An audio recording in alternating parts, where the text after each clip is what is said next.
င်္ဂလာပါရှင်ကိုစီတင်တစေမျိုးတော် channel ကနေကြိုဆိုလိုက်ပါတယ်ဒီနေ့မှာတော့စာရေးဆရာထမန်တောင်လူရဲ့တပွဲစားမှုတ်ဆိုနဲ့စုံးတစ်တော်ဆိုတဲ့ဇာတ်လမ်းကိုတင်ဆက်ပေးသွားမှာပါကျေးဇူးတင်ပါတယ်ရှင်စုံးတစ်တော်ဆိုတာပြစ်ဒဏ်ပေးဆက်ခံရတဲ့စုံးတွေကိုချုံနှောင်ဖြစ်ထားရှိရာနေရာညညူတယောက်တော့ဥပလာကြီးကိုလက်တုံပြန်ခဲ့ပြီးနောက်မှာကိုပြန်လည်မထိန်ချုပ်ပဲစက်နဲ့ဆိုးရဆိုးချောင်းတွေပဲနှုတ်ခဲ့တဲ့အတွက်စုံးတစ်တော်မှာပိတ်လောင်ခံရဖို့ဖြစ်လာခဲ့တယ်ဒီဇလန်ကတော့ညညူရဲ့ဖြစ်စဉ်တွေအကြောင်းနဲ့မုတ်ဆိုးကြီးမုံခေါင်တို့ရဲ့တောကမီးတွေလောင်မြတ်ရမှုအကြောင်းပါဒီတော့ဇလန်ကိုတော့ညညူတယောက်ဥပလာကြီးကိုလက်တုံပြန်ပြီးနောက်တည့်ရက်စီကနေစတင်လိုက်ပါတယ်ညညူတယောက်မုတ်ဆိုးကြီးမုံခေါင်ဖြတ်ပေးထားတဲ့ဝန်ကောင်ကြီးရဲ့အရှိကိုတေချာနေလှမ်းနေတယ်ဝန်ကောင်ကြီးရဲ့မုတ်ဆိုးကြီးပြန်ရောက်လာပြီးနောက်တည့်ရက်မှာကိုအောင်စိန်တို့ဖွေရလာပို့ခဲ့ကြတယ်တောင်မုတ်ဆိုးကြီးမုံခေါင်ကအရှိခွန်ခွာအသားဖြက်ပြီးဝယ်သူရှိတဲ့နောက်ရောင်းချပေးပြီးပူရာတွေကိုတန်ဖိုးရှိရာတွေယူပြီးတန်ဖိုးမရှိရာတွေမြေမြုပ်ထားခဲ့လိုက်တယ်အခုဝန်ကောင်ကြီးရဲ့အရှိကိုလှမ်းနေတဲ့ညညူရဲ့ပုံစံနေရာအောက်မှာသပင်ဖားရချပြီးထမိန်တူတူနဲ့ညညူရဲ့ရုပ်သွင်းရအရှင်ရလိုပြုံးရဲ့ချုံမြမှုရှိမနေပဲမတိမတာခက်ထန်နေတာကိုပစ္စည်းမှာထိုင်နေမိတဲ့မုတ်ဆိုးကြီးမုံခေါင်တတိထားမိတယ်လို့ရှိတယ်ရှင်ရဆိုညညူကအမြဲလူလူကြည်သားရှင်ပြတဲ့မျက်နှာထားနဲ့နေတဲ့သူဖြစ်ပြီးခုလိုမျက်နှာထားမျိုးတစ်ချိန်တစ်ခါမှမရှိခဲ့ဘူးဒါကြောင့်လည်းအခုအပြောင်းလဲဖြစ်တော့မုတ်ဆိုးကြီးတမ်းပြီးတတိထားမိတယ်မောင်ညူတကောင်တစ်ပင်ထက်ကနေအဝင်းလန်းရဲ့မြညူကြီးကိုခုံချတယ်ဒီအတွက်မြညူလန့်သွားမိတယ်နဘေးကိုကြည့်တော့မြောင်လေးမောင်ညူမြင်သွားတယ်ဒီမကောင်းဆိုးဝါးလေးတော့ငါလုံးရင်သေတော့မယ်မြညူကျိန်စာတိုက်တယ်အရှင်ကဆိုရင်မောင်ညူနဲ့မြညူဆိုတာတားမိတွေလိုဆက်ဆံရေးရှိပြီးမောင်ညူကမြညူကိုချစ်တယ်လို့မြညူကလည်းအမြဲလိုကျင်နာမှုတွေနဲ့ထွေးပွေယူရတတ်တယ်မောင်ညူကဒရိษံဆိုတော့လေမြညူသူ့ကိုဆဲဆိုတာမသိဒီတော့မြညူစီခုံတက်ဖို့လုပ်တယ်ဟဲ့ဒီမကောင်းဆိုးဟာလာတက်နေပြန်ပြီကဲဟဲ့မြညူဒေါသတကြီးနဲ့မောင်ညူဆွဲယူကန်ပေါက်ပြီးခြေထောက်နဲ့လည်းဆက်ပြီးတော့ကန်တယ်မြညူမလုံနဲ့မုံခေါင်လေးမနေသားတော့အော်ဟီရင်ထိုင်ရကနေမြညူနဲ့မောင်ညူစီပြေးသွားမိတယ်နားရောက်တော့မြညူဆွဲပြီးမောင်ညူကိုလည်းကောက်ယူပွေ့ချီတယ်တကယ်လေလူကိုသူ့မရထင်နေလားမသိဘူးဖက်လို့ဖက်တက်လို့တက်လေညညူမုတ်ဆိုးကြီးမုံခေါင်လက်ထက်ကမောင်ညူမကြည်မချမ်းကြည့်ပြီးစေးတိုင်းထွာပြန်တယ်မုတ်ဆိုးကြီးမုံခေါင်လေးညညူအံ့ဩစွာနဲ့ကြည်ရင်ညညူပါလေရှင်းအောင်ဘာပြောမလို့လဲညညူစီကတုံ့ပြန်မှုကမုတ်ဆိုးကြီးမုံခေါင်ပေါ်ကခက်ထန်နေတယ်ဒါပေမဲ့မုတ်ဆိုးကြီးစိတ်ထဲမထားဘဲနဲ့ညညူလက်ကိုလှမ်းကန်ပြီးလေးပြီးအေးစကားဆိုတယ်ဘာရီများစိတ်ဆိုးနေရလဲညညူရဲ့ဒီမေမောင်ညူလေးနဲ့တော်လန့်သွားပြီအိုးလက်ရုံမကောင်းလို့တေးပဲတေးတေးခရုမဆိုင်ဘူးညညူပြောင်းလဲသွားတဲ့ညညူရဲ့ဟန်ပန်ကြောင့်မုတ်ဆိုးကြီးလက်ကိုတစ်ချက်ဆောင့်ဆွဲသတိပေးရင်ခေါ်တယ်ဘာလဲလို့ရှင်းရဲ့ဘာပြောချင်လို့လဲဘာလဲတော်ရဲ့မရပါသားကိုလှုပ်လို့တော်ကြီးကနားတဲ့သဘောလားဟာညညူအဲ့ဒီလိုမဟုတ်ဘူးအိုးဟုတ်မဟုတ်တယ်ရှင်ကအဲ့ဒီမြောက်ကိုကြုတ်ထဖို့ချစ်တယ်ညညူဒေါသတကြီးနဲ့အော်ဟစ်ပြီးပြောလာတယ်မဟုတ်ဘူးလေညညူကိုသတိထားမိနေညညူဘလို့ဖြစ်နေရလဲအရှင်လိုလည်းမဟုတ်တော့ဘာတွေဖြစ်နေရလဲသတိထားပါဦးမုတ်ဆိုးကြီးမုံခေါင်စကားဆုံးညညူတယောက်အိမ်မက်ကတွေ့ကနေဖြစ်ပြီးငြိမ်သွားတယ်ပြီးတော့မှအိမ်မက်ကနိုးလာသူလို့မုတ်ဆိုးကြီးမုံခေါင်ရဲ့လက်ကိုအာကိုရကြီးစုပ်ကန်ရင်အကိုညညူဘာဖြစ်နေရလဲဟင်ညညူရဲ့မိကုံကမုတ်ဆိုးကြီးတွင်မျက်စိနဲ့မိတယ်နားမလည်နိုင်တဲ့အတွက်ကြောင့်ညညူဘာဖြစ်နေလဲဆိုတာကိုပြန်မေးရမယ်နင်ပြောင်းလဲနေတယ်အဲ့ဒါကိုငါသတိထားမိနေရ3-4ရက်ရှိပြီညညူမျက်နှာမှာခုနလိုတင်းမာမှုတွေမရှိတော့ပေမဲ့သူ့စိတ်အတွက်ကိုသူကိုယ်တိုင်ဝေခွဲမရတဲ့အတွင်မှိုင်းညိုနေတာမြင်မိတယ်မုတ်ဆိုးကြီးစကားအတိုင်းညညူသူ့ကိုယ်သူပြန်သုံးသပ်ကြည့်တယ်ရေရသေးချတဲ့အရာသူမှဘလို့မှတွေးမရဘူးအကိုညညူဘာဖြစ်နေရဲဆိုတာဘလို့မှတွေးမရဘူးညညူစိတ်တွေရှုပ်နေပြီအလိုမကျတာတွေဒေါသတွေတော့ဖြစ်နေမိတယ်ဒါကဘာကြောင့်လဲဆိုတာညညူစဉ်းစားလို့မရနိုင်ဘူးတကယ်တော့ညညူထိန်ချန်ပြီးတော့ပြောလိုက်တာဥပလာကြီးကိစ္စနောက်ပိုင်းမှာသူမစိတ်ကအရင်လိုမဟုတ်ပဲတည်တည်တသာပြောင်းလဲလာတာကိုယ်တိုင်သတိထားမိတယ်ဒါပေမဲ့စိုးတာထိန်ချုံလို့မရတာအဲ့ဒီစိတ်ကိုသူမအနေနဲ့ဘလို့မှထိန်ချုံလို့မရဘူးအဲ့ဒီခံစားချက်နဲ့အတူထပ်တူကြနေတာမထိန်ချုံနိုင်တဲ့သူမရဲ့စိတ်နေစိတ်ထားကိုပဲသဘောကျနေမိတယ်လို့ဖြစ်နေမိတာဒါကမိရစကိုစုပ်ကန်မိပြီဆိုတာညညူမသိတာလားသိနေတာလားတော့ဖော်ပြဖို့ခက်နေတယ်ညညူနင်ဒီရက်တည်းမှာစိတ်ရောလူပါပင်ပန်းထားတယ် ဒါတွေအားလုံးကြောင့်ခုလိုဖြစ်နေရလို့ထင်မိတယ်ဟုတ်ကဲ့ကိုဒါကြောင့်ညညူကောင်းကောင်းအနားယူတော့ဝင်ရင်လည်းကိုတယောက်ပဲဝင်မယ်ညညူအိမ်မှာပဲနေခဲ့ဟုတ်ကဲ့ကိုကဲဒါဖြင့်သွားနာတော့ဒီဟာကိုဆက်လုပ်လိုက်မယ်ဟုတ်ကဲ့ပါညညူအိမ်ဘက်လှမ်းထွက်ခဲ့တယ်မုတ်ဆူကြီးမုံကောင်းနဲ့ခလန်းလန်းကိုလျှောက်တော့ညညူနှကန်းထက်မှာမထီရီအပြုံးတစ်ခုဖြစ်ပေါ်လာတယ်ဒါကညညူကိုယ်တိုင်စိတ်ရင်းအတိုင်းပြုလုပ်တာလားဒါမှမဟုတ်မသိစိတ်ကပဲပြုမိတာလားတော့မသိနိုင်ဘူးမုတ်ဆူကြီးမုံကောင်းဝန်ကောင်ရဲ့အရေးကိုဆက်လန်းရင်းကြံခဲ့တယ်တားကောင်တို့ရဲ့အရေးကိုလှမ်းတဲ့အခါတွန့်မသွားကြည်မသွားဖို့အလွန်ရေးကြီးတယ်အရှင်ကစူနေတော့တွန်းခေါက်ရဲ့သားလှမ်းမိပြီဆိုရင်ခြောက်သွားတဲ့အခါအဲ့ဒီတွန်းခေါက်မှုကမြဲမြံသွားတတ်တယ်ဘလို့ဖြီမရတော့ဒါကြောင့်သားကောင်ကိုအသားလှမ်းတာထက်အရှိကိုလှမ်းရတာပူကယူဆိုင်ရတယ်ဒါမှလည်းတွန်းခေါက်စုပ်ပြင်းမှုကင်းပြီးဈေးကောင်းရှာမှာမို့လား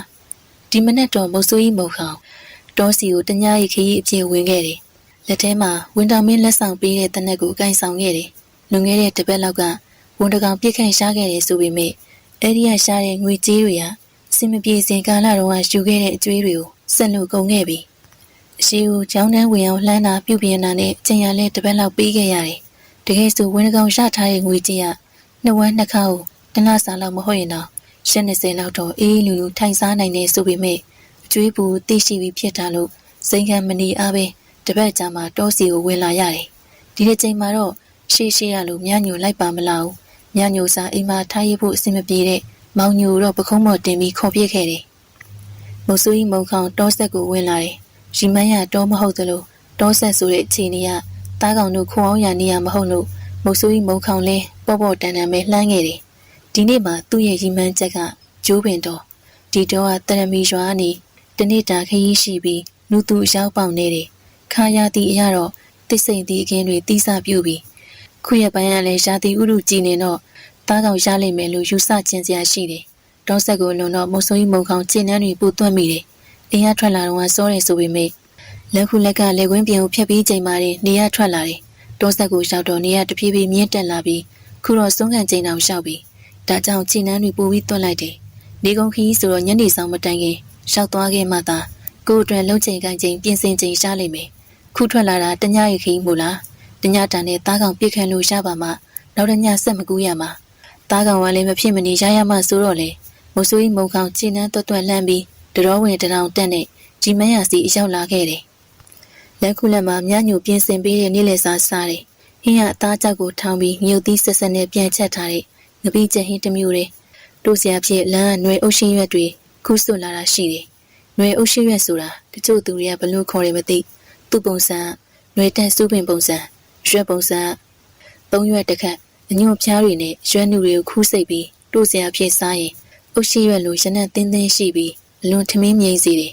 မုတ်ဆိုးကြီးမုတ်ခေါင်ညညူရဲ့လက်ရသားကြောင်ငပိချက်နဲ့ຫນွေအုပ်ရှင်ရွက်တွေကိုရေရေရှိတ်ရေစားဖြစ်တယ်စားလို့ပြီးတော့မနာအားရီမန်းရစီဆက်ထွက်ဖို့လုပ်တယ်ထမင်းစားပြီးဂရင်းချင်တာမို့ပလိုင်းရဲ့ဆေးရွက်ကိုထုတ်တယ်ပစောင်းမငုံနေစေးထန်းချွဲပြင်းနေတဲ့ကရွန်းရဒီတော့မှနေသားထိုင်းသားရှိသွားတယ်လို့ခံစားရတယ်ရှေ့ဆက်ရမယ့်ခရီးကိုဆက်ထွက်တယ်စထွက်လာတဲ့အခုထိတော်ရင်တုံလှဲလှဲတိုင်းတာမှုခရီးလမ်းကျန်းတယ်လို့မဆိုတာအရှိပဲထိန်ပင်နားကိုရောက်ရင်တော့ဖြစ်လန်းဖြစ်မြောက်ဆူဆူတော်ရင်ခရီးဖြစ်တိုးရင်သွားဖို့ရှိတယ်ထိန်ပင်နားရောက်လာရင်မုတ်ဆိုးကြီးမုတ်ကောင်မြောက်ဘက်ဆူဆူတိုးသွားဖို့ချိုးချတယ်ဒီနာကအထက်ကပြောခဲ့သလိုရှိပြီးသားလမ်းဆိုတာခက်ရေးရေးသာရှိတဲ့လမ်းတော်ရုံလူမသိရဲ့လမ်းမှုသွားလာကျဲတယ်လက်ခုလက်မှာရှူတစ်ခုဖြတ်ရတာရှိတယ်မုတ်ဆိုးကြီးမုတ်ကောင်ရှူရောက်လာတယ်ရှူဖြတ်တဲ့ချိန်ညာဘက်ချမ်းကနေဝတ်နေတဲ့တောဝက်ပေါက်တကောင်လမ်းပြန်ပြီးတော့ဖြတ်ပြေးတယ်မုတ်ဆိုးကြီးလည်းချက်ချင်းတနက်နဲ့ထိုးချိန်ပေမဲ့မမိလိုက်ဘူးဒီကောင်ရရင်တော့ငါဟိုထိလိုက်ဆံမလို့တော့ပဲရီရွယ်ချက်ပြောင်းသွားတယ်အစရီမန်းထားရခရီးကဆက်သွားမယ်ဆိုရင်နိုင်နဲ့ချီခရီးကြောင်မှာဒီတော့မြင်ထားပြီးသားအကောင်နောက်ပဲခြေရကောက်ပြီးလိုက်မယ်လို့ဆုံးဖြတ်လိုက်တယ်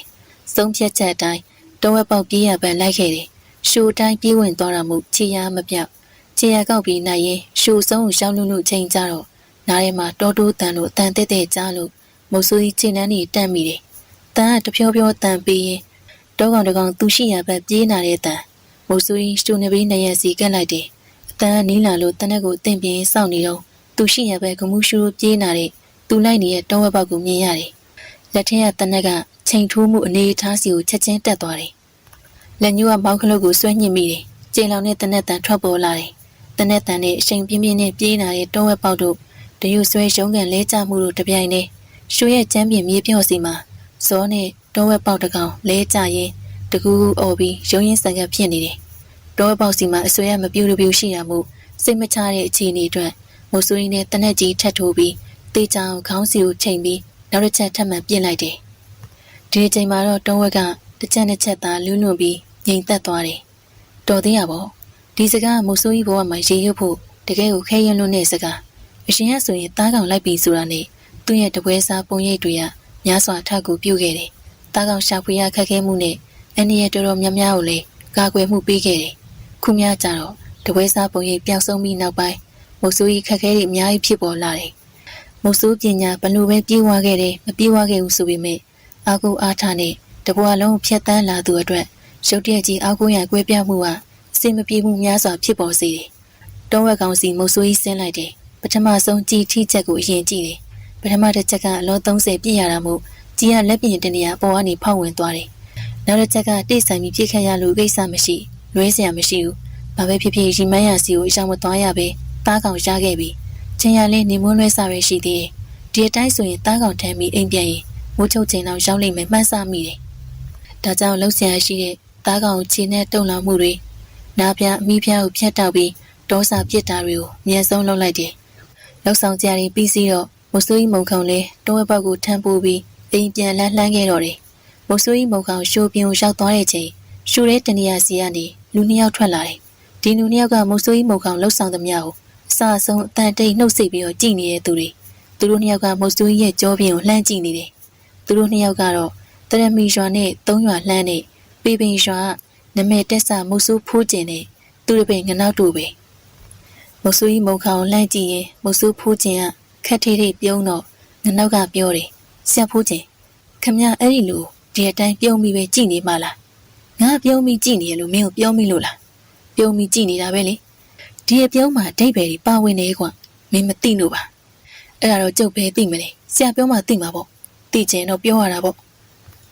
ဒီကောင်ငါလုတ်ကွက်တွေကိုလူတာဒါနဲ့ဆိုရင်နှစ်ခါရှိပြီဗျာခုမှတစ်ခါပဲမို့လားဘယ်ရတာရှီတော်ဂွေးပင်ကြောင်စခန်းမှာတောင်းကျန်းတဲ့ဝန်ကောင်ကိစ္စမင်းမှတ်မိလားမှတ်မိတာပေါ့အဲ့ဒီကလူတွေတောင်ဆရာဖိုးကျင်စီကိုလာသေးရမို့လားအေးဒီတော့ငါတောင်းတလောက်မပေးလို့တင်းထားတာဒီကောင်ကရှော့ပေါ်တဲ့ငွေကြီးနဲ့ချောင်းဝင်လောက်သွားတာဟာဂျင်းလူတော့အေးခုလေးငါပြစ်မဲ့တော့ဝဲကိုကြားနေဒီကောင်ဖြက်ပြီးတော့ပြစ်သွားပြန်တယ်ဒီတော့နှစ်ခါပေါ့ကွာငါနောက်တစ်ယောက်ဒေါသပြင်းပြမှုကြောင့်တောက်ခတ်လိုက်တယ်ပြီးတော့မဆူဖိုးကျင်ကိုကြည့်ပြီးတောက်ဆက်ဖိုးကျင်ကဒီတိုင်းပဲကြည့်နေရောပါလားလာပြန်ပြီမင်းကိုကြည့်နေတယ်လို့ငါပြောမိလို့လားဘလို့တုံးပြန်ပါလဲတခုခုပေါ့ကွာဘလို့တခုခုလေလူချင်းသွားပြီးရှင်ထိုးဖို့တော့ဖြစ်နိုင်အောင်နော်ဟိုကလည်းတစ်ချိန်ကနမေကြီးမှုတ်ဆူကြီးအဲ့ဒီလိုလည်းမဟုတ်ဘူးဒါဖြင့်စိန်ခေါ်ပြီးတော့တနက်ချင်းရှင်ပြစ်မှာလားပြစ်เสียလားကွာတရဲလူလူတစိလူလူအကောင်အာကိုနဲ့နမေကြီးခဲ့တဲ့ခက်ပေါ်ပေါ်မုတ်ဆူမျိုးနဲ့ငါလိုပညာရေးနဲ့တက်တဲ့မုတ်ဆူတနက်ရှင်ပြစ်เสียလာ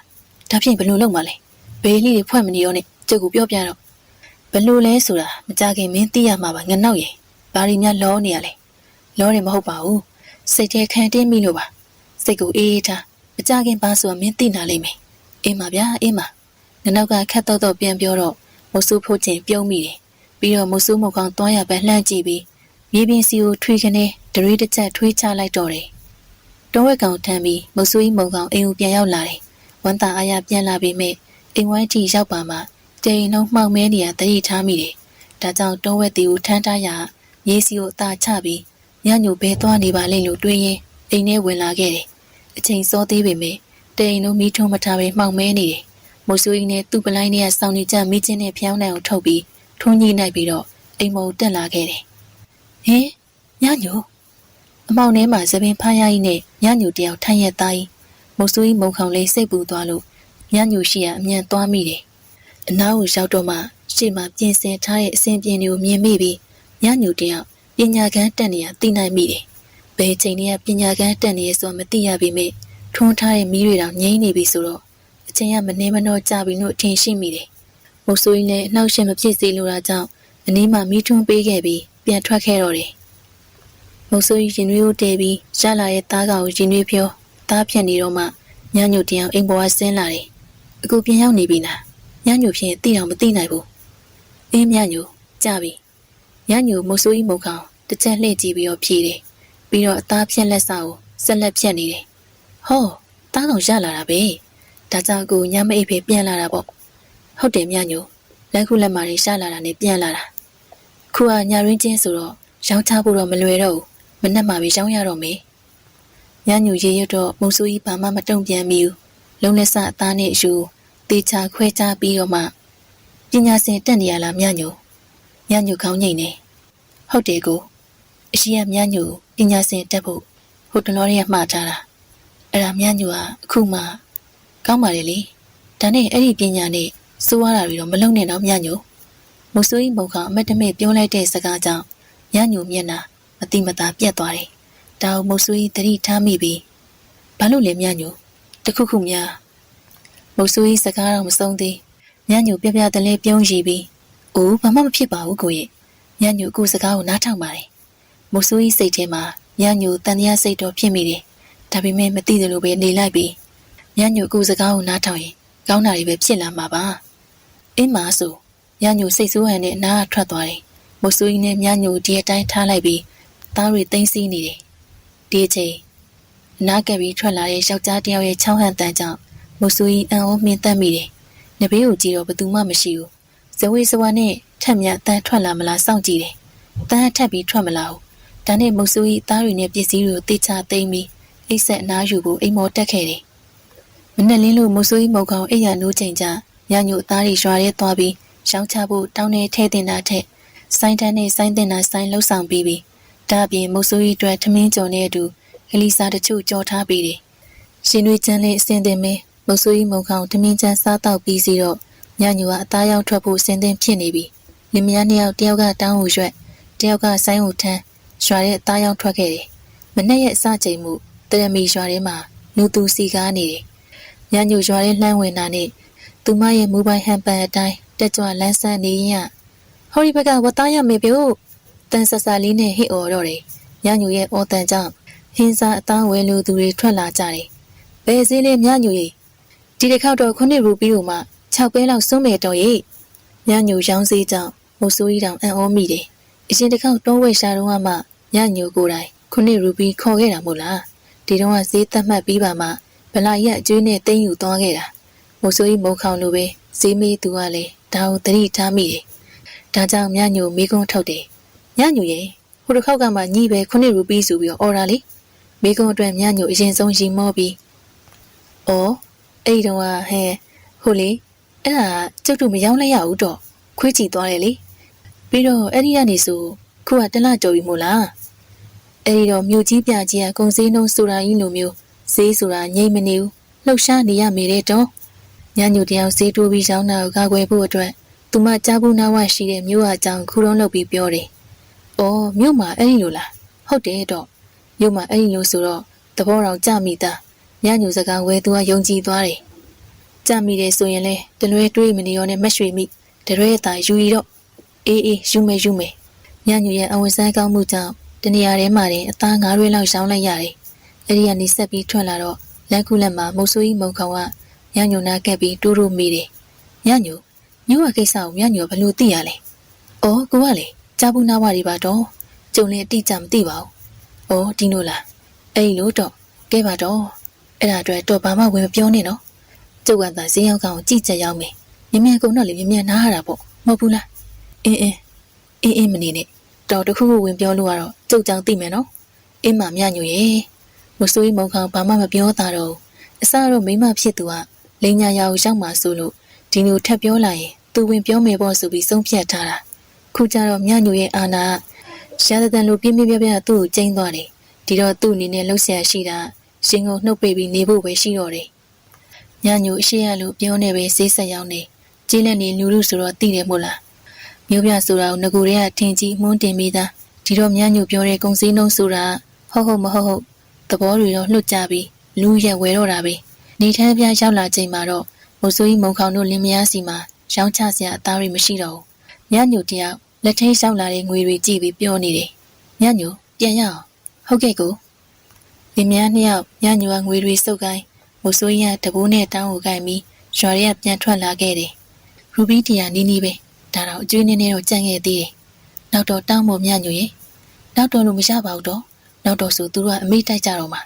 ဒါကြောင့်မနေ့ဖြန်ကိုအရှာပေးဖို့ပြောထားတယ်မနေ့ဖြန်ကြရင်တော့ကျုပ်သွားတောင်းမယ်ရှက်ဆိုင်ပေးတာမနှဲလုံးလားမြညိုရဲ့အခုဆိုအရင်အဲ့လိုအကျွေးကြရင်နောက်တစ်ခေါက်မှပဲပေါင်းပြီးတော့တောင်းယူပြတာမုတ်ဆိုးရဲ့စကားဆုံးမြညိုခြေနှမ်းကိုရက်ခါးကိုထောက်ပြီးနည်းနည်းချင်းတေးတေးဆိုင်ပြီးကြည်နာတယ်သဘောကောင်းတဲ့မုတ်ဆိုးကြီး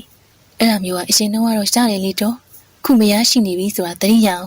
ပြီးတော့နောက်ဆိုစားဦးကလည်းတိုးလာအောင်မယ်လေ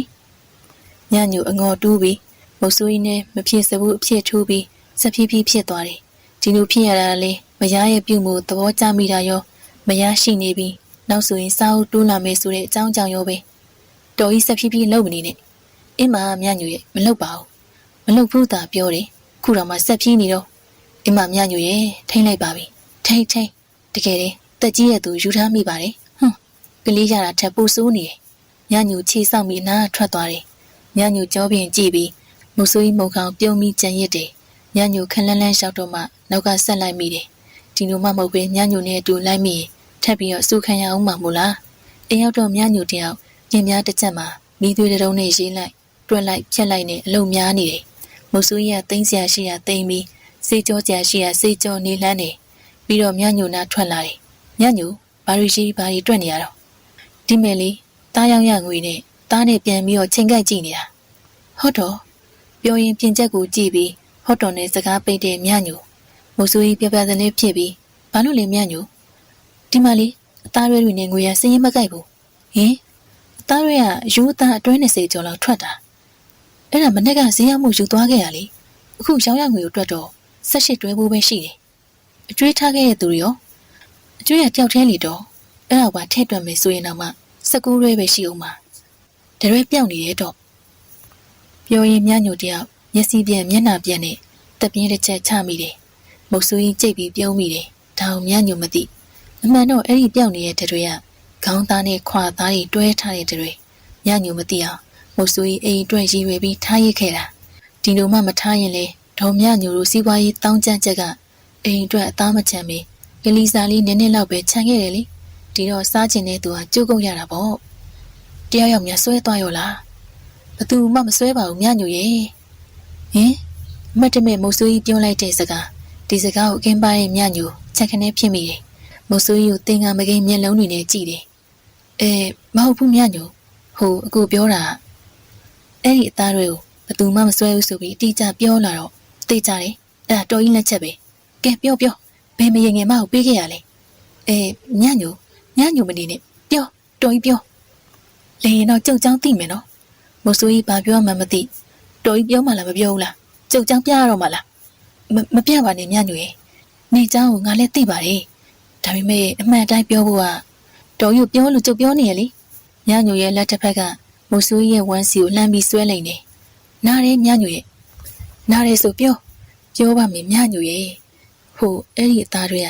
ငါစားကြလို့အိမ်ပါပဲမိဖို့တွေကဟိုတောင်းထဲမှာထည့်ခဲ့တာထင်တော့ထင်သားပဲညညိုမထီရီထရည်တယ်သိပြီဆိုရင်လွတ်တော်လေးညညိုရဲ့မစိုးကြီးပြောမှညညိုလဲဗန်ကျောသားလိန်ထားတာလွတ်လိုက်တယ်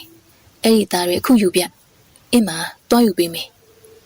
မစိုးကြီးသားတွေကိုပြေးပဲတွားယူတယ်အိမ်ထဲကပြန်ထွက်လာတော့လက်ထဲမှာသူ့ဖွက်ထားတဲ့သားတွေကိုဆွဲကင်လာတယ်ညညိုသားတွေကိုမြင်မိချိန်တစုံတစ်ခုသတိထားမိပြီးမျက်နှာကွက်ခနဲ့ပြတ်သွားတယ်ဒါပေမဲ့ခင်မွန်းတဲ့မရိပ်မိစေလိုတာကြောင့်ဟန်မပြတ်ပြန်နေရင်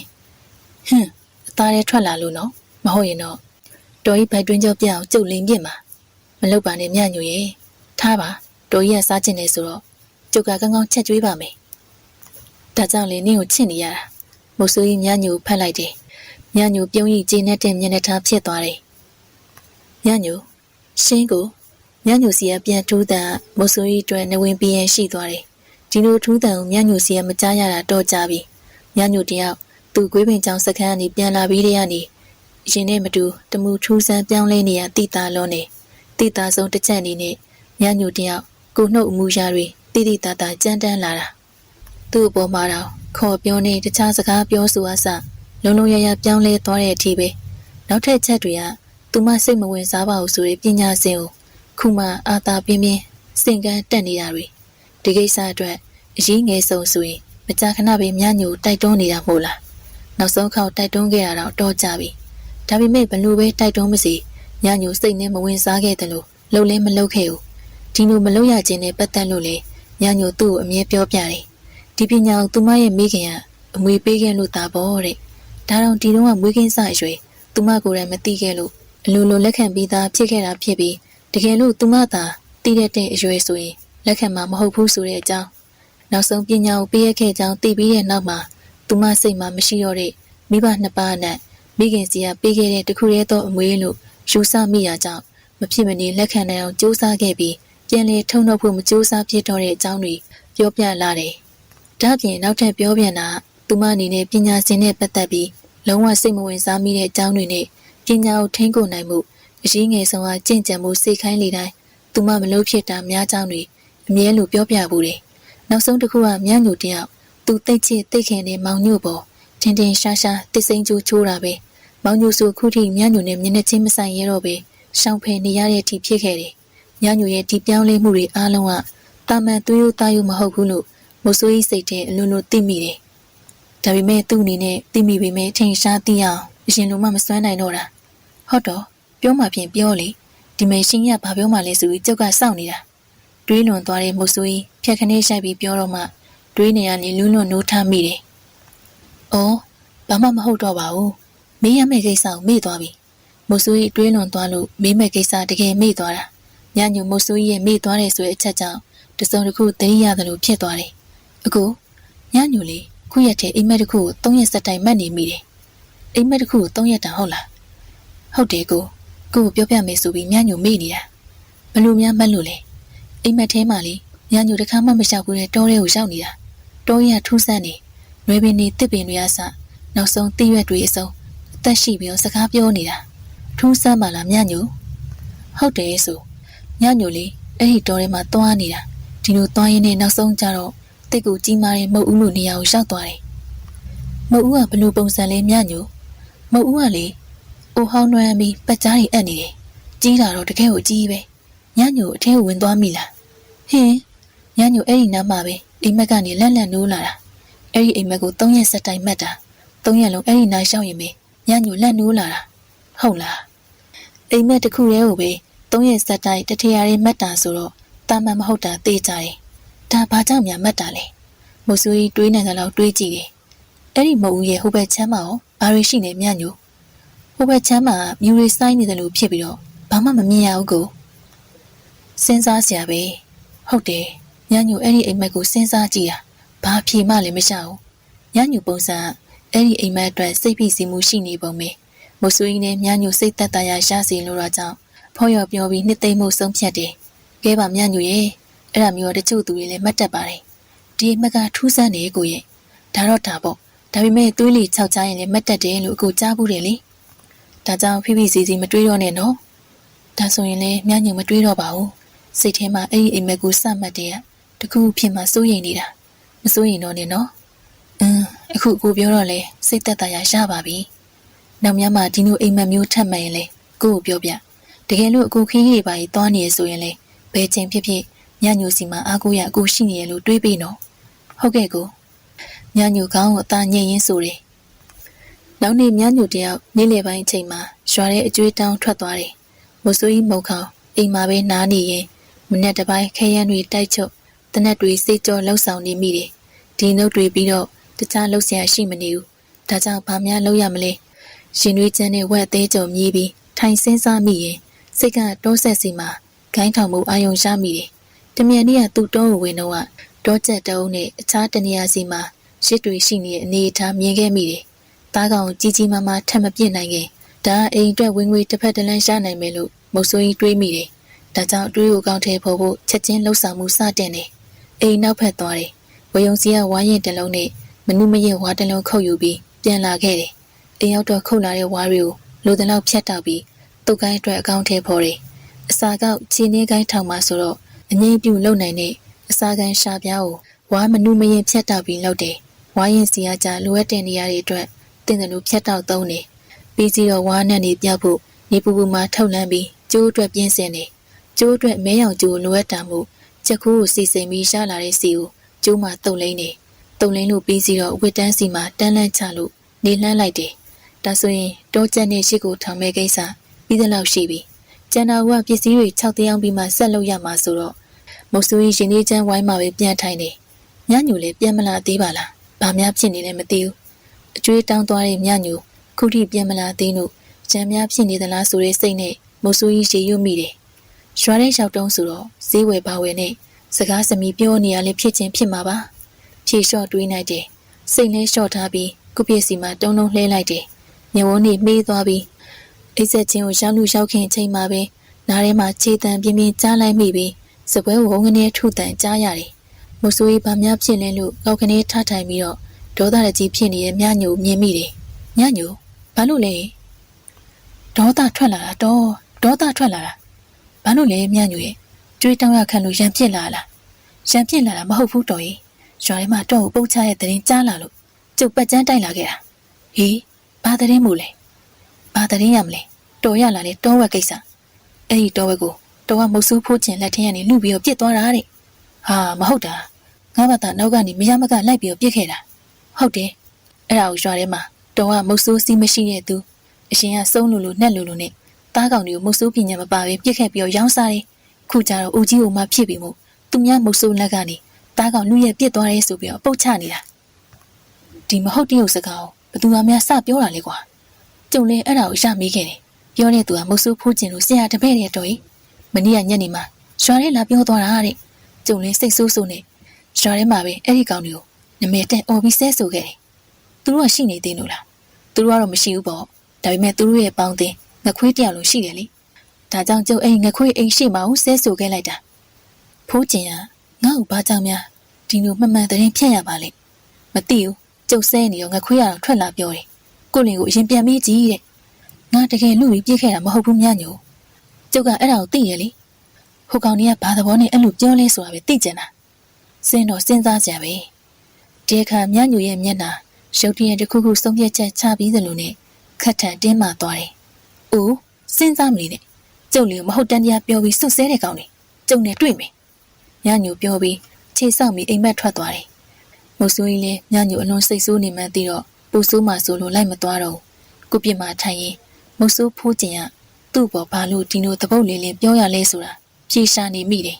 ။ညညိုအိမ်မော်တက်သွားပြီးလုံးဝပြန်ဆင်းမလာတော့မုတ်ဆိုးကြီးနဲ့တွေးလွန်ပြီးညညိုနောက်လိုက်မသွားမိဘူးဒီလိုနဲ့ညနေဆောင်ပိုင်းမှာဖြေမရမဲ့အတူတူတွေးမနေတော့ဖိုးကျင်နဲ့ထိတ်တိုက်ဆုံးမှတဲတဲ့မိမေဆုံးဖြတ်ပြီးနေကင်းကရည်ရွယ်ထားတဲ့ကိုင်းသွားထောင်မဲ့အလုပ်ကိုစိတ်နှင်းလိုက်တော့တယ်ညပိုင်းချိန်ကျတော့ထမင်းစားတောက်ပြီးတာနဲ့ညညိုသူ့ပညာစဉ်တက်ဖို့အတွက်လှုပ်ဆောင်နေဒါကြောင့်မုတ်ဆိုးကြီးစကားထွေထူးမပြောတော့ပဲစိတ်ထဲနဲ့ဖိစီးသလိုခံစားရတဲ့အတွက်စောစောစီစီအိပ်ရဝင်ခဲ့တယ်ခေါင်းချတာနဲ့အိပ်ပျော်သွားပြီးပြန်လေတရေနှိုးချိန်မှာ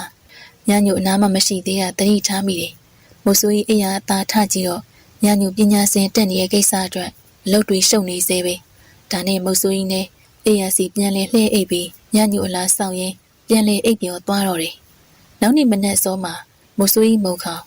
မနေ့ညနေကထောင်ထားခဲ့တဲ့ဂိုင်းထောင်ကျောက်တွေပြန်ဖော်ဖို့တောဆက်ကိုထွက်လာခဲ့တယ်။သူထောင်ထားတဲ့နေရာတွေတစ်ခုချင်းလိုက်ကြည့်တော့ဂိုင်းထောင်ကျောက်ခုနှစ်ခုမှာမနက်စောအိတ်တန်းစင်းနဲ့တောချက်ဖိုးတကောင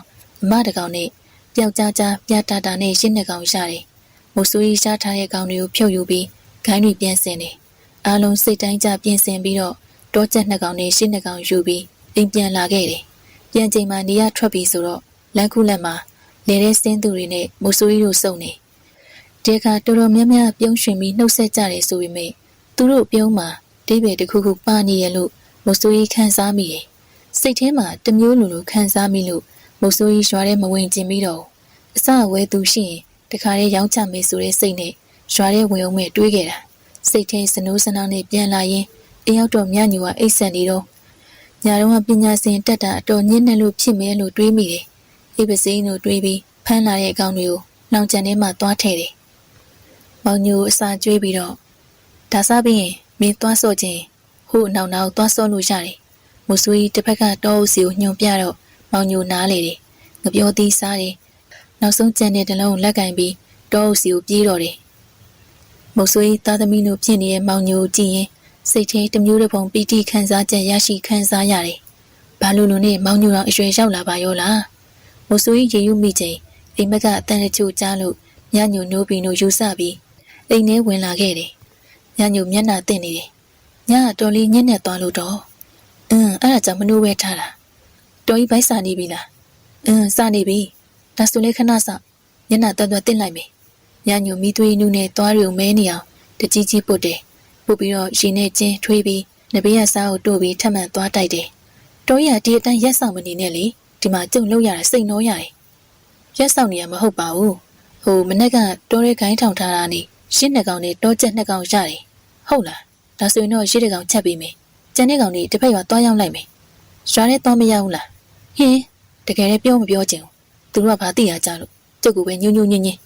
သူတို့ကပဲသိမလဲမြညို့ရဲ့မသိရင်လည်းမသိတယ်လို့နေပေါ့ခုတော့တကယ်တိတ်ဆိတ်တူတယ်ပြောရင်းဆိုရင်ဒေါသလွှမ်းလာတော့စူအောင်မီမျက်နှာတင်ရင်ပြီးစီးခဲ့တယ်ကဲတော်ကြီးနဲ့သွားဆောင်နေတော့ကျုပ်ဒေါသထွက်နေရဆိုအင်းမာမြညို့ရဲ့မိုးဆူကြီးကုပြည့်စီကိုထွက်လာခဲ့တယ်မြညို့အိမ်ထဲဝင်ပြီးတောင်းကြတော့ထမင်းရန်စားတော့ဖို့ပြင်ဆင်ပြီးတိတ်ဆောင်ယူလာတယ်ထမင်းကြံငပိရင်နဲ့တုံးဝက်သားရင်တိုးစရာဖြစ်ပိန်းနေသည့်အနုလေးကိုစိတ်ပြီးရေစိမ်ထားတာပါတယ်မိုးဆူကြီးထမင်းစားတယ်ကျုပ်ရွာထဲသွားလိုက်အောင်မေပြောတော့မသွားတော့ဘူးဆိုကျုပ်ကိစ္စလေးရှိလို့ဒါဆိုလဲစိတ်လျှော့သွားအောင်ရန်လေးဖြစ်မလာနဲ့ဦးအင်းမညညူတယောက်ဖမ်းမိထားတဲ့တောကျက်နှစ်ကောင်ရှစ်တကောင်ယူပြီးရွာထဲထွက်သွားတယ်မိုးဆူကြီးထွက်သွားတဲ့မိမဖြစ်သူကိုလှမ်းကြည့်ရင်စိတ်ထဲကပူပန်မှုတပြင်းဖြစ်ချလိုက်မိတော့တယ်ညညူရွာထဲကနေတော်တော်နဲ့ပြန်မလာဘူးမိုးဆူကြီးစောင့်ဆိုင်ရင်တခုခုလုံနေပြပူကြံရွယ်လိုက်တယ်ဒီအခိုက်ပါပဲမိုးဆူကြီးဟေးဘယ်သူလဲဝိုင်းရှိရခေါ်တန်းထွက်လာတဲ့အတွက်ပြန်ထိုးပြီးကြည့်တော့မိသွေးတဲတွေဘက်ကဝင်းမောင်နဲ့သူ့သားလေးငွေပေါက်တို့ကျုပ်တို့လာအောင်မယ်နော်လာလ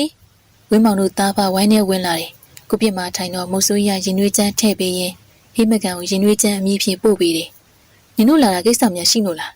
ရှိတာပေါ့မိုးဆိုးရဲ့ဒါကြောင့်မိုးဆိုးကြီးစီကိုလာကူညီတောင်းတာပြောပါဦးကျုပ်တို့မိသွေးတဲ့တဝိုက်မှာငန်းကလားတကောင်ရောက်နေလို့ဘယ်လိုငန်းကလားဟုတ်လားငန်းကလားဆိုတာတော်ကြီးမွေဟောက်ကိုပြောတာသူရမဲနဲ့ပြောင်းနေတတ်လို့ငန်းကလားလို့ခေါ်တာဖြစ်ပြီးတော့လူအမြင်ရန်ဆောင်ပြီးတော့လိုက်တတ်တယ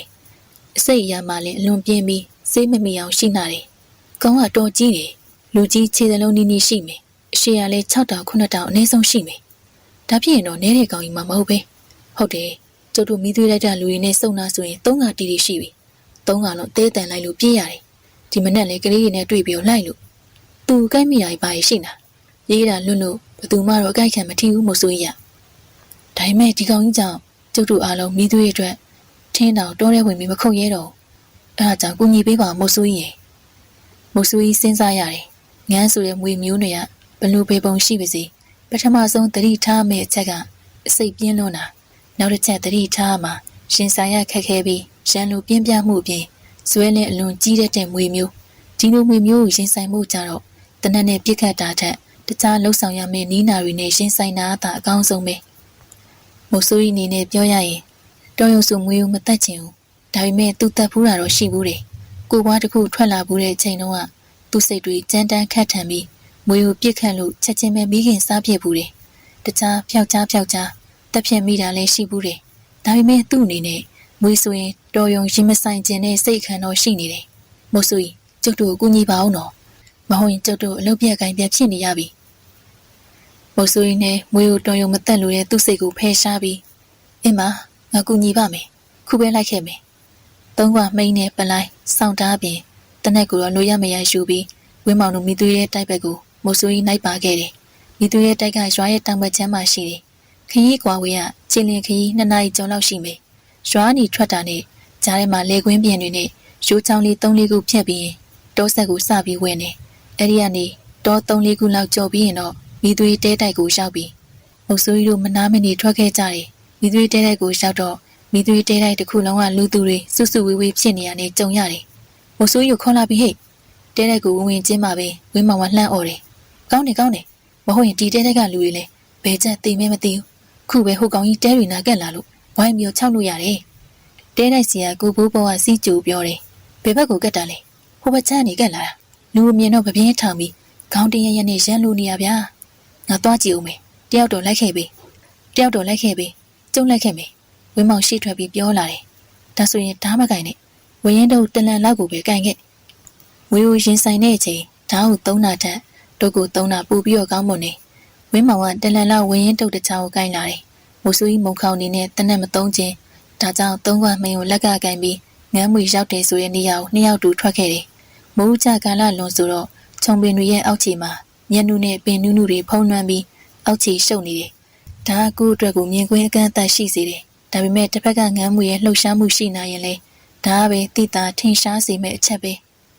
ဲမြောက်သားတိုးရင်မိသွေးတဲတိုင်းအလွန်ကတောဆက်ကိုရှောက်လာတယ်ခြုံတွေဆက်ဆက်တွေရှိတဲ့နေရာကိုရောက်တော့မုတ်ဆူရဲ့မတိစိတ်ထဲမှာအန်ဒီရဲ့အနံ့ရှားမိတယ်ဒီအခါညဝန်းတောက်စီမှာခြုံနှန်းတွေဘက်စီကရှေခနဲ့မြင်လိုက်ရတဲ့အရှိတ်ဝင်းမောင်တတိထားဝင်းမောင်လှမ်းဆွဲပြီးတတိပင်အော်ဟိမိချိန်ခြုံနှန်းတွေကြားမွေရပပြင်းငေါက်ကနေထောက်လာတယ်ငမ်းမွေစီကနှာမှုတ်တန်နေသွေးပြက်ဖို့ကောင်းကျဲလောင်လုံးနေထောင်ထားတဲ့ပပြင်းရလဲသူတို့ခါထက်မကရှင်ကောင်းလောက်တောင်ရှိမယ်မွေရရှမ်းလိုပြင်းပြင်းနဲ့မုတ်ဆိုးကြီးမုံခေါင်တို့စီကိုရှိန်ထိုးတိုးလာတယ်ခြေနေရတော့သူတင်ကိုယ်တင်အတန်လူမှရှားမဲ့ခြေနေလို့မုတ်ဆိုးကြီးသုံးသက်မိတယ်ဝင်းမောင်မင်းတစ်ဖက်ကိုခွဲငါဒီဘက်ကရှိမယ်သူ့ဘက်ကိုရှိန်တာနဲ့ငါဒီဘက်ကနေဝင်ထောက်မယ်ငါဘက်ကိုရှိန်မင်းကဝင်ထောက်မုတ်ဆိုးကြီးနှစ်ယောက်တန်မြင်သားယူပြီးလူချင်းစခွဲတယ်နှစ်ယောက်ခွဲလိုက်တော့မွေရဘဲဘဲအာယုံဆက်ရမယ်မသိထွေပြားသွားပုံပဲဝင်းမောင်မင်းဟန်ပြလှုပ်ဝင်းမောင်ထုတ်ကိုရမ်းပြီးငွေကိုလှမ်းချောက်တယ်ငွေရထုတ်ရိတ်ကိုဖြက်ကနေလှမ်းပေါက်တယ်ဒီခိုက်မုတ်ဆိုးကြီးကတစ်ဖက်ကနေသုံးခွမှိန်ယိုးနဲ့ခါကိုဖုံးကနေမြောင်ရိုက်ချလိုက်တယ်အားပါလုံးတော့မွေကြီးထွန်းထွန်းလူးတယ်ပပြင်းထောင်ပြီးမုတ်ဆိုးကြီးပဲလှည့်လာချိန်ဝင်းမောင်ကမုတ်ဆိုးကြီးရိုက်တယ်လို့ပဲခါစီကိုဝင်းရင်တုံနဲ့ဖြောင်းကနေဝင်ရိုက်ပြန်တယ်ရန်လိုပြင်းပြတဲ့မွေကြီးခါကိုအရိုက်ခံရလို့ဒေါသပူဖြစ်လာတယ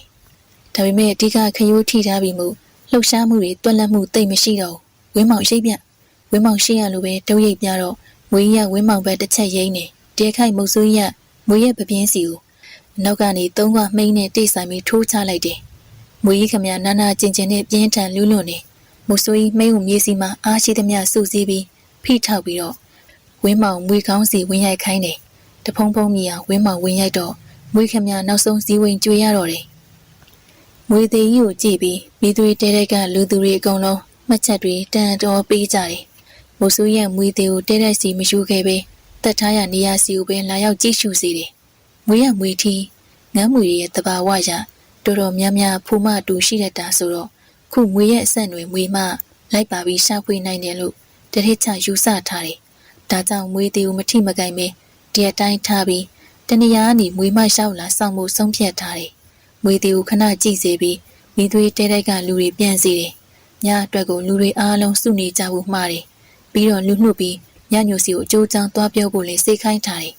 အားလုံးထွက်သွားစီပြီးတော့မုတ်ဆိုးကြီးမုံခေါင်နဲ့ဝင်းမောင်တို့ညအတွက်စောင့်ဆိုင်မှုနေရပြင်ဆင်တတ်မှတ်ကြတယ်မွေဆိုတဲ့အမျိုးကခြေတံကြားနိုင်တဲ့တရဝမျိုးမဟုတ်ရှော့တိုင်းမှုနဲ့တွာလာတတ်ပြီးဒီအတန်မျိုးကလည်းမွေရညင်ညင်တာတာပြုတ်ပြီးဆိုရင်ကြားဖို့ကမလွယ်ဒီတော့အန်ဒီရဲ့အကင်းဆုံးဖြစ်ကညအတွက်ကိုသူတို့ခက်နေနေလင်းတစ်ခုလို့တယ်ညနေပိုင်းချိန်နှစ်ယောက်ထိုင်လင်းကျင်းတစ်ခုအမြန်စောင့်လိုက်ကြတယ်မိရဲ့အတွက်တော့ပူစရာမလိုမိသွေးတဲတိုက်စီမှာသူတို့ညဘက်သုံးတဲ့ထမီးတွေရှိတယ်အလုံးစုံပြင်ဆင်ပြီးတော့မိုးချုပ်ပြီးမွေသေးကိုမျက်ခြေပြန့်လို့မရလို့တဲတိုက်ဘက်ကနေထမင်းလာပို့တာစောင့်ကြတယ်ထမင်းရောက်တော့လင့်ပေါ်တက်ပြီးစားတောက်ရင်အောက်ပြန်မစင်းတော့ပဲညအတွက်စတင်စောင့်ဆိုင်တော့တယ်ညမှောင်မိုက်နေတယ်ညညိုတယောက်သူပညာရှင်တက်ရနေရမှာထိုင်ရင်သူ့လက်ထဲကမုတ်ဆိုးဖူးချင်ရဲ့အင်ဂျီကိုမမိတ်မတုံအေးတီအေးဆက်ကြည့်နေမိတယ်ဒီအင်ဂျီကသူကိုယ်တိုင်ပဲတက်ပြီးသူ့စီမှာမွေးထားတဲ့တစီဥပလာကြီးကိုလွန်ခဲ့တဲ့ညသွားယူခိုင်းတာအခုအင်ဂျီရပြီဆိုတော့သူမအနေနဲ့လှုပ်ရှားရှိတာကိုဒီညမှာပြီးပြည့်လှုပ်ဆောင်မှုတွေးထားတယ်ဒီညမှာသူမရဲ့ခင်မုံဆိုးကြီးမုံခေါင်ကလေမိသွေးတဲတိုက်တွေဘက်မှာညအိတ်ရှိနေမှမို့သူမအနေနဲ့လုံရကန်ရလွတ်လပ်မှုရှိတယ်ညညိုအစီရင်အစပြုဖို့ပြင်ဆင်တယ်ဟုတ်ကောင်နင့်နေရနင်းပြန်တော့နောက်နားမှာထိုင်နေတဲ့တစီဘက်လောက်ညညိုခက်မှမှပြောတယ်ညညိုဟိုလေကျုပ်ဗိုက်စာလို့စာမဏီနဲ့မသားကောင်နေဟိုတည်းကသားရဲအသားကိုဖြုတ်စားထားတာငါမတီးဘူးထင်နေလားအဲ့ဒါမနေနဲ့အဲ့ဒီအတွက်နင့်ကိုရှိုက်ပြီးပြစ်ပေးမယ်တွေးထားတာအခုအင်ဂျီနင်းယူလာပေးလို့နင့်ပြစ်ကိုခြေပေးနိုင်ပြီအစာတော့ဒီညမကျွေးနိုင်သေးဘူးဒီတော့ဒီညကိုပြန်ငါအစာမနဲ့ပြန်ကြရင်ကျွေးမယ်ဟုတ်ကဲ့တစီဘနာထွက်သွားတော့ညညိုပက်ချလေးကိုစီးသုံးတက်ချတယ် စီးရီချပြီးတဲ့နောက်မှာတော့သူမအနေနဲ့မုတ်ဆိုးဖိုးကျင်ရဲ့အင်ဂျီကိုအသုံးပြုပြီးအစီရင်စတင်လှုပ်ဆောင်တော့တယ်။မုတ်ဆိုးကြီးမုံခေါင်နဲ့ဝင်းမောင်တို့နှစ်ယောက်သားလင်ကျင်းလေးထက်မှစကားလည်းမဆိုပဲနှုတ်ဆက်ပြီးထိုင်ဆောင်နေတယ်။ညောင်လုံးရဲ့စိတ်ထဲမှာဒီညငွေမအနေနဲ့ရောက်လာဖို့ဆူတောင်းနေမိတယ်။ငွေမရောက်လာရင်နောက်တနေ့ဆက်စရာမလို့တခါရဲ့ကိစ္စပြတ်မှာတကယ်လို့ရောက်မလာရင်ငွေသေးကိုနောက်တရက်ဆက်ထားပြီးနေရောညပါဆက်ဆောင်ရလိမ့်မယ်။ဒီလိုဆိုရင်တော့လူတွေလည်းပင်ပန်းမှာအမှန်ဘလို့ပဲဖြစ်ဖြစ်ဒီလိုကိစ္စမျိုးကကျူပင်ခုတ်ကျူငုတ်မကြအောင်ရှင်းမှလူတွေအတွက်အန္တရာယ်ကဲမှာမဟုတ်ရင်မိသွေးတဲတိုက်ကလူတွေရောငွေထီးကိုတက်ဖြတ်တဲ့သူတွေရောတက်အန္တရာယ်နီလာညလာစောင့်နေကြရုံပဲရှိနေမယ်။လင်းရချင်းတော့နေထိုင်ရတာတကယ်ခက်တယ်။လင်းကျဲကိုမသုံးတာအိမ်ငိုင်မှုအိပ်စက်မှုဖြစ်မှစိုးရိမ်တဲ့အတွက်တမင်လင့်ချင်းကိုသုံးတာစောင့်ရမယ့်တရဝပုံမှန်လင်းဆောင်ပြည့်တယ်လို့တရဝမျိုးမဟုတ်တော့စဆအရှာရမျက်တောင်မခန့်နားမပြတ်တတိထားနိုင်မှရမှာနှစ်ယောက်သားလက်ထင်းရတနက်နဲ့ဓမီကိုအသင့်အမြဲကင်ပြီးစောင့်နေတယ်အချင်းရတဖြည်းဖြည်းဖြောက်စိတ်ကြတာခေါင်းပေါ်ရောက်လာပြီးအိမ်ငိုင်မလို့ဖြစ်ပေမဲ့လင်းချင်းစီကပြုတ်ကြရင်ဆိုတဲ့အတရားဆောင်တော့ကိုအနိုစိတ်ကမလိုက်ဘူးနားထဲမှာတောတိုးတန်နဲ့ပင်ငယ်တွေလှုပ်ခတ်တန်စတင်ကြားရတယ်လာပြီထင်တယ်တင့်ပြင်းထားဝင်းမောင်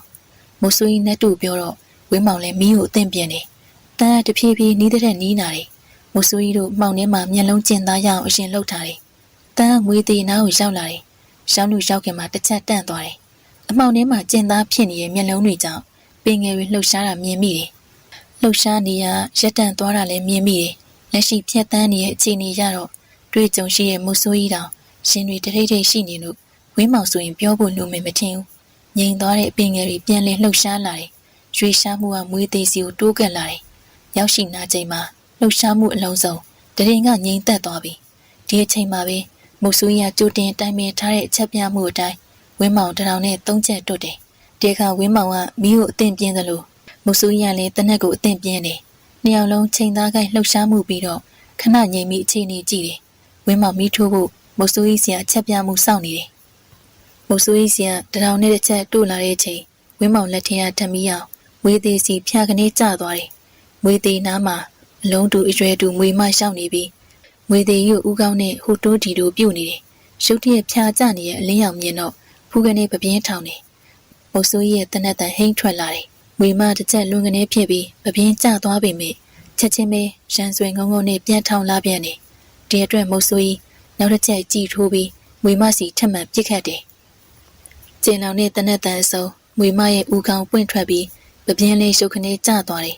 ခန္ဓာကိုယ်ကြီးကလွန်းလွန်းရှုံးကန်တဲ့အတွက်အနီးနားမွေသေးကြီးပင်ငယ်တွေခြုံတွေလည်းဘရုံသုံးကားဖြစ်ကုန်တယ်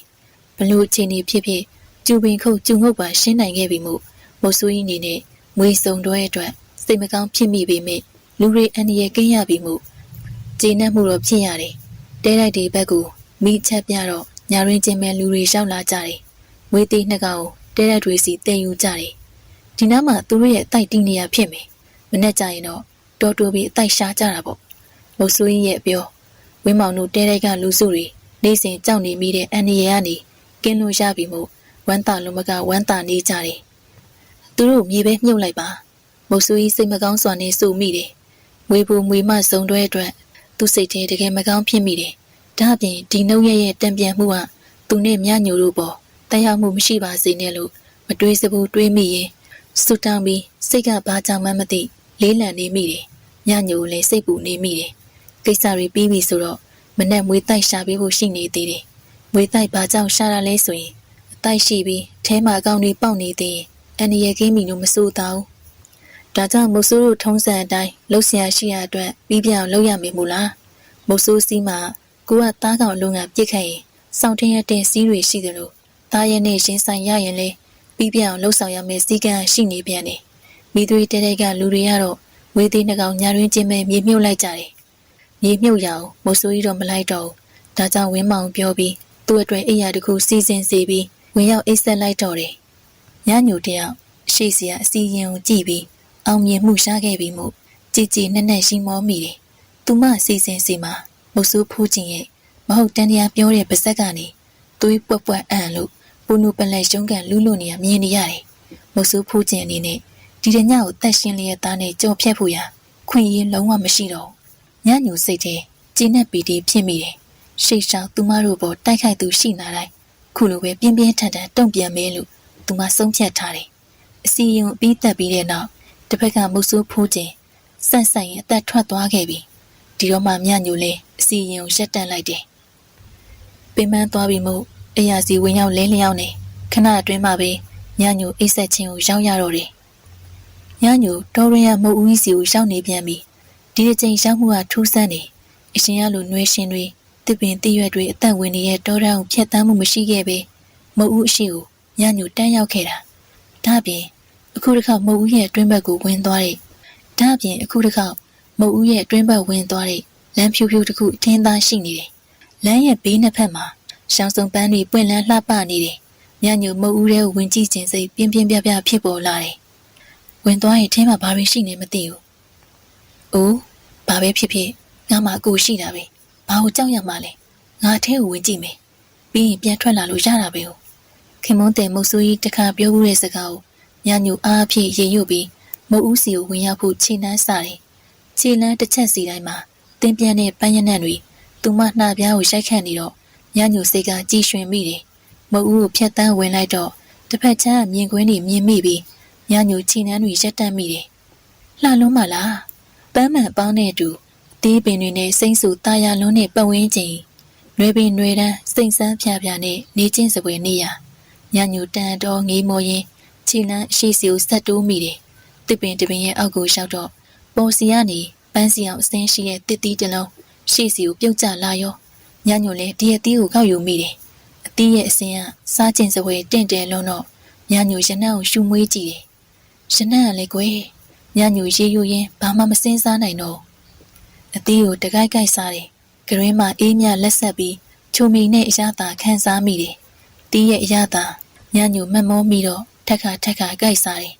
အသီးကုံလူကုံကင်းအချိန်မှာညညိုတစ်တော်ကိုတပတ်ချလေရွှွှဆာဆာလှည့်ကြည့်ပြီးကျင်းနဲ့ပီတီဖြစ်နှုံးနဲ့ပြုံးနေမိတယ်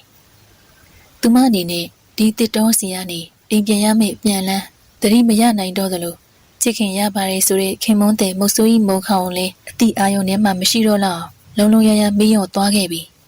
မနဲ့လင်းတော့မုတ်ဆိုးကြီးမုံခေါင်တို့မွေတိုက်ဆက်ပြီးတော့ရှာဖွေကြတယ်တိတ်ကြကြမရှာလိုက်ရဘူးမွေထီးမကြာခဏထွက်လာတယ်ဆိုတဲ့နေရာအနီးတွိုက်မှာပဲဒီနဲ့ဆောင်မွေတိုက်ကိုတွေ့တယ်မွေမစည်းရှိနေတဲ့အတွက်သူတို့ဒီနေရာမှာအတိုက်တည်ရင်နင်တို့ရမ်းမှုတာပဲဒီလိုကြပြန်တော့လေစိတ်မကောင်းလိုက်တာဗျာဘယ်တက်နိုင်မှမလဲသူတို့သာလူနဲ့နီးရမလာဘူးဆိုရင်တော့အကောင်းဆုံးပေါ့အင်းပေါ့ဗျာမွေတိုက်ကိုတွေ့ပြီးတဲ့နောက်မုတ်ဆိုးကြီးမုံခေါင်လဲမိသွေးတဲတဲကလူတွေကိုနှုတ်ဆက်ပြီးပြန်လန်းဥတီပြင်းလိုက်တယ်အချိန်2နာရီကျော်ခင်းကြီးကိုမနာတန်းရှောက်လာပြီးတဲ့နောက်မုတ်ဆိုးကြီးအိမ်ကိုပြန်ရောက်လာတယ်အိမ်ကိုရောက်ချင်းမောင်ညိုထိတ်ထိတ်ပြပြနဲ့မုတ်ဆိုးကြီးကိုစီးကြူတယ်မောင်ညိုတွင်ကြောင့်မုတ်ဆိုးကြီးစိတ်ထဲထင်ကနေဖြစ်ပြီးညညိုစိတ်ပူလို့အိမ်မောပြေးတက်လိုက်တယ်အိမ်မောရောက်တော့ညညိုကအိမ်ရာထဲမှာပြုံလေးနဲ့အိတ်ဆက်နေတယ်မုတ်ဆိုးကြီးစိတ်ထဲပူပန်မိသမျှအေးကနေဖြစ်သွားတယ်ဒါပေမဲ့ဒီအခိုက်မှာသူ့နောက်ကမောင်ညိုပြေးတက်လာပြီးညညိုစီပြေးသွားလိုက်သူစီပြေးလာလိုက်ဖြစ်နေတော့မုတ်ဆိုးကြီးစိတ်ထဲတင်ငါမကင်းဖြစ်မိတဲ့အတွက်ညညိုအနာချင်းကပ်ပြီးလှုပ်နှိုးကြည့်တယ်ညညိုတုတ်တောင်မလှုပ်မုတ်ဆိုးကြီးစိတ်ထဲထင်ကနေဖြစ်ပြီးညညိုခက်ကြမ်းကြမ်းဆွဲကင်လှုပ်ရမ်းလိုက်ပြီးညညိုအခုပြန်ရောက်ပြီလေညညိုဘက်ကတုံ့ပြန်မှုရှိမလားညညိုရဲ့အသက်ရှူမှုကိုမုတ်ဆိုးကြီးစမ်းသပ်ကြည့်တယ်ညညိုရဲ့အသက်ရှူမှုကိုမုတ်ဆိုးကြီးစမ်းသပ်ကြည့်တယ်ဟာညညိုစီမှာသက်ရှူမှုလုံးဝမရှိမုတ်ဆိုးကြီးရဲ့မျက်ဝန်းစီမှာမျက်ရည်တွေဖျားကနေကျလာတယ်ညညိုပွေ့ဖက်လိုက်တယ်မောင်ညိုကြည်ကွဲဝမ်းနေတန်ကိုပြုတ်လို့ညညိုလက်လေးကိုသူ့လက်နဲ့ထိကိုင်လှုပ်ရမ်းနေတယ်မုတ်ဆိုးကြီးဘာမှမသိနိုင်တော့ဘူးမျက်ရည်တွေတာရီကျိုးလိုစီးကျလာရင်ရှိုက်ကြီးတငယ်ငိုကြွေးတော့တယ်ညညိုရဲ့ဘလို့ဖြစ်ရတာလဲဒါဘလို့ဖြစ်ရတာလဲအခုဘလို့များထားရနိုင်တာလဲညညိုရဲ့ရှင်ခွဲပက်လက်နဲ့မုတ်ဆိုးကြီးရေယူရင်းငိုကြွေးတယ်မုတ်ဆိုးကြီးညညိုထွေးပိုင်ရင်မလုပ်ရမယ်မသိလက်ရှိအချိန်မှာသူ့ကဘာကြီးတစ်ခုလုံးအစိမ့်အမွှားမွှားပြုတ်ပြတ်တယ်လို့ခန်းစားချက်တွေနဲ့အခုထားရပြီးမသေးပါနဲ့ဦးလားအခုမထားခဲ့ပါနဲ့ညညိုရဲ့ဒီအခိုက်မှာပဲစကားတန်တစ်ခုထွက်ပေါ်လာတယ်ညညိုမသေးသေးပါဘူးမုံခေါင်ဟင်တန်ရှင်ကိုမုတ်ဆိုးကြီးမော့ကြည့်တော့သူ့ရဲ့အိမ်တကားစီမှာရက်နေတဲ့အကြီးငယ်စုံနဲ့စာဖီတို့အကြီးငယ်စုံတွေ့တော့ မုတ်ဆိုးကြီးကဲတင်ရှင်ကိုတွေ့ရတယ်လို့ခန်းစားမိသွားတယ်ညညိုအသာချပြီးအရှိငယ်ဆုံးစီကိုပြေးတယ်အရှိညညိုမတည်သေးဘူးဆိုရင်နင်တို့သူ့ကိုကဲပေးပါဦးအရှိငယ်ဆုံးရှေ့မှာဒူးထောက်ပြီးမုတ်ဆိုးကြီးပြောမိတယ်စာပီးကညညိုစီကိုလှမ်းထွက်သွားတယ်ညညိုမတည်သေးဘူးဆိုပေမဲ့သူ့ကိုငါတို့အနေနဲ့ကဲလို့လည်းမရပြန်ဘူးမုံခေါဘာကြောင့်လဲ तू မတည်သေးဘူးဆိုရင်ကဲလို့ရမယ်မို့လားဟုတ်ပါတယ် तू မတည်သေးပါဘူးဒါပေမဲ့ तू ကစုံတစ်တော်စီမှာပိတ်မိသွားခဲ့ပြီစုံတစ်တော်ဟုတ်လားစုံတစ်တော်ဆိုတာကိုပညာကိုမထိန်နိုင်တဲ့စုံတွေမှာဖြစ်ပေါ်တတ်တဲ့အရာပဲမဟုတ်ခေါပညာကလူပြန်ပြီးတော့ဝါမြူတဲ့သဘောပဲအဲ့ဒီဖြစ်စဉ်မျိုးဘသူမှကဲတင်ပေးလို့မရဘူးဟာမုတ်ဆိုးကြီးပါဇက်ဟောင်းသားဖြစ်သွားတယ်အရှင်လေးစာပြီးသူတို့နာပြပြတလေးလျှောက်လာတယ်ညညိုခဲ့ဖို့အခွင့်အရေးတော့ရှိနေသေးတယ်အရှင်လေးဟေးဘလို့ကြောက်လဲမဟုတ်မှလွဲရောညညိုမှာဟုတ်တယ်အရှင်လေးညညိုပိုက်ထဲမှာကလေးရှိနေတယ်စာပြီးစကားကြားမိရဲ့ချိန်အရင်ငယ်ဆုံးမျက်နှာကြည်နေဝင်းပသွားခဲ့တယ်ဒါပေမဲ့လေခဏအတွင်းမှာပြန်လေညှိုးသွားတယ်အရှင်ညညိုဘလို့ကဲရမှာလဲကလေးဆိုတာရောသွေးသွေးနဲ့ဖြစ်နေတဲ့မုတ်ဆိုးကြီးစာပြီးလို့စကားကိုတေချာနားမလည်နိုင်အရှိငယ်ဆုံးကမုတ်ဆိုးကြီးကိုကြည့်တယ်ညညိုပိုက်ထဲမှာမင်းရဲ့ကလေးရှိနေပြီမုံခေါဗျာတကယ်လားဟုတ်တယ်အဲ့ဒီကလေးကြောင့်ညညိုငါတို့လုံးလုံးရရလက်မလွတ်ရတော့သူ့ကိုကဲတင်မှုတခုတည်းသောအခွင့်အရေးငါတို့မှရှိနေသေးတယ်လို့ပြောလို့ရတယ်မုတ်ဆိုးကြီးရဲ့မျက်ဝန်းမှာညှော်လင့်ချက်အရေးရောက်ရှက်တန်းလာတယ်ဘလို့များလဲအရှိပြောပြပါစုံတစ်တော်ထီနိုင်ပြီးတော့သူ့ရဲ့ကလေးကိုသူနဲ့မျက်နှာချင်းဆိုင်စုံပေးနိုင်မှုပဲလိုတယ်မဟုတ်ခေါဒါဆိုနင်တို့သွားပြပေးလို့မရဘူးလားအခုလုံးလုံးစေတော့ဘလို့မှကဲနိုင်မှာမဟုတ်ဘူးဘာလို့လဲဆိုတော့ကလေးကသူ့ဘိုက်ထဲမှာပဲရှိနေသေးတယ်ဒီတော့ဒီအချိန်လေးတန်းရနေညညိုကလေးမွေးဖွားလာအောင်ငါတို့လုပ်ကြရလိမ့်မယ်နောက်တစ်ခုကကလေးရှားပြီးလို့မျက်နှာသွားပြရင်နင်ကိုယ်တိုင်ကလွဲပြီးငါတို့သွားလို့ရမယ်မထင်ဘူးဘာလို့လဲဆိုတော့ညညိုကကလေးကိုနင်းနဲ့တွဲပြီးမြင်ပါမှယုံကြည်မှာမို့ပဲဒါဆိုနင်းအတွက်လှုပ်ရှားတစ်ခုပဲရှိတယ်မုံခေါတပွဲစာဝိညာဉ်နင်ပြန်ပြီးရအောင်လုပ်ရလိမ့်မယ်ငါအနဲ့အောင်ကျန်းစာသွားယူရတော့မှာပေါ့ဟုတ်တယ်မုံခေါဒါဆိုညညိုကြအဲ့ဒီအတွက်စိတ်မပူနဲ့ညညိုအတွက်ငါနဲ့စာပြီးလို့ရှိနေပြီမယ်မုတ်ဆိုးကြီးအကြီးငယ်ဆုံးကျေးဇူးတင်လွန်းစွာနဲ့ကြည်တယ်သူမျက်ဝန်းမှလည်းပြတ်သားတဲ့ဆုံးဖြတ်ချက်ချလိုက်ဟန်တွေထင်းသားရှိနေတယ်ကောင်းပါပြီအရှိနင်းနဲ့စာပြီးငါကျေးဇူးတင်ပါတယ်ညညိုကနင်တို့နဲ့စိတ်ချမယ်ဒီတော့ငါအခုပဲတပွဲစားဝိညာဉ်အတွက်အနက်ရောင်ကျန်းစာယူဖို့သွားတော့မယ်အနက်ရောင်ကျန်းစာအတွက်ကအချိန်ဘယ်လောက်ပေးရမယ်မသိတော့ခုပဲထွက်ဖို့မုတ်ဆိုးကြီးဆုံးဖြတ်လိုက်တယ်သွားပါမုံခေါညညိုအတွက်နင်လုံးဝစိတ်ချထားလို့ရတယ်ကောင်းပါပြီအရှိမုတ်ဆိုးကြီးမျက်ရည်တွေတုပ်တယ်ပြီးတော့ညညိုကိုသွားပြီးပွေ့ဖက်နှမ်းတယ်ညညိုအကူတို့သားဖညညိုရောက်လာခဲ့မယ်စောင့်နေပါညညိုဒါမုတ်ဆိုးကြီးရဲ့ချစ်ရသူညညိုအတွက်ဒိဗေပြေးနဲ့ပြောတဲ့စကားဒီစကားပြောပြီးတဲ့နောက်မုတ်ဆိုးကြီးမုံခေါပစ္စည်းချက်ချင်းပြင်ပြီးညညိုအရင်ငယ်ဆုံးလို့စီအနှံပြီးအနက်ရောင်ကျန်းစာအရယူဖို့ခေကြီးရှည်စတင်ထွက်ခွာတော့တယ်ပရိသတ်များရှင်ဒီနေ့ရဲ့တင်ဆက်မှုဒီလောက်နဲ့ပဲရှင်းနာချင်ပါတယ်နားဆင်ပေးခဲ့တဲ့ပရိသတ်များအားလုံးကိုကျေးဇူးတင်ပါတယ်ရှင်